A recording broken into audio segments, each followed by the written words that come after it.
علل اعلان ہوتے ہیں یہاں سودے ضمیروں کے، یہ وہ بازار ہے جس میں فرشتے عام بکتے ہیں، یہاں تہذیب بکتی ہے، یہاں فرمان بکتے ہیں، ذرا تم دام تو بدلو یہاں ایمان بکتے ہیں۔ صدر علی وقار، آج اس باشعور ایوان میں پیش کردہ قرارداد ہم آزاد ہیں، جہاں لفظ ہم سے مراد میں آپ اور اس سرزمین میں رہنے والا ہر فرد جس پر لفظ پاکستانی صادق آتا ہو، آزاد یعنی اپنے قول و عمل، ذہنی، فکری اور جسمانی طور پر آزاد ہونا ہے،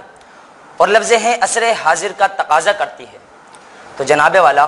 قرارداد کا لفظی، لغوی، منطقی اور اصطلاحی مفہوم کلی یہ طے پایا کہ اس سرزمین میں رہنے والا ہر فرد آزاد ہے۔ تو جناب والا، زندہ انسانوں کے قبرستان میں احساسات سے آ رہی یہ آواز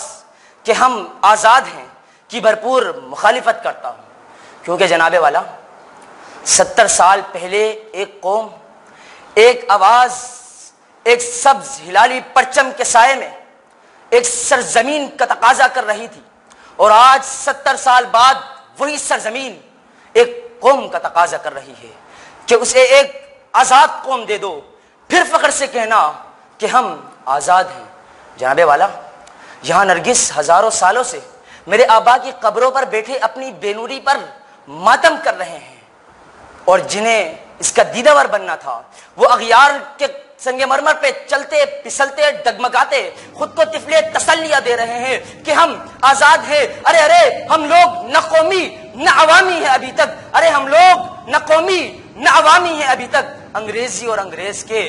حامی ہیں ابھی تک، انگریزی اور انگریز کے حامی ہیں ابھی تک۔ صدر علی وقار، 70 برس بیتنے کے بعد بھی اس قوم میں غلامی کے اثرات اب تک موجود ہے۔ بنگلہ دیش ہم سے چھن گیا، ہماری شہرت کشمیر کو ہم سے جدا کر لیا گیا، اور وہ اب تک لہو لہو ہے، اور ہم نے آدھا گھنٹہ اظہار یکجہتی کے لیے کھڑے ہو کر اس مسئلے کو مذاکرات کی میز پر منرل واٹر پی پی کر غور و فکر میں محدود کر دیا۔ جناب والا، آپ کہتے ہیں کہ ہم آزاد ہیں، پاکستان انسانوں کی خریداری کی منڈی بن گیا، اور ہم نائٹ کلب اور آر کے کی انوائٹیشن دیتے دیتے نہیں تکتے۔ جناب والا، ہمارے نوجوان کیوبا ڈالروں کے عوض فروخت ہو گئے، مساجد پر پابندی لگا دی گئی، جامع حفصہ لہو لہو ہو کر فریاد کرتا رہا، اور ہم شاہد آفریدی کے چھکوں میں خوشیاں تلاش کرتے رہے۔ جناب والا، یہ کیسی آزادی ہے؟ جناب والا، CIA اور بلیک واٹر ایجنٹ ہمارے ملک میں دن دناتے پھرتے ہیں، نبی کی بے حرمتی ہوتی ہے، ختم نبوت پر ڈاکہ پڑتا ہے، اور ہم ثانیہ اور شعیب کی شادی کو موضوع بنا کر ٹی وی شوز کرتے رہتے ہیں۔ جناب والا، قرارداد کو اگر معاشی اعتبار سے دیکھا جائے تو بھی ہم آزاد نہیں، کیونکہ آج پیٹرول 119 پر پہنچ چکا ہے، ڈالر 159 پر ناک آؤٹ کا پرچم لیے کھڑا ہے، ملکی معیشت تباہی کے آخری دہانے پر پہنچ چکی ہے، اور ہم ڈیم فنڈ اور شوکت خانم کے ٹیکس کے لیے ڈھنڈورا پیٹتے ہیں۔ جناب والا، بات صرف یہاں تک محدود نہیں،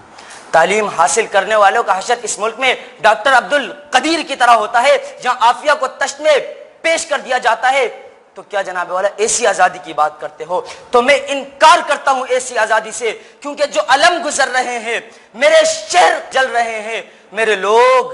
مر رہے ہیں، کوئی اور تو نہیں، پس خنجرائی ہم ہی قتل ہو رہے ہیں، ہم ہی قتل کر رہے ہیں، ہم ہی قتل ہو رہے ہیں، ہم ہی قتل ہو رہے ہیں۔ آپ کی سماعتوں کا بہت بہت شکریہ۔ ماشاءاللہ۔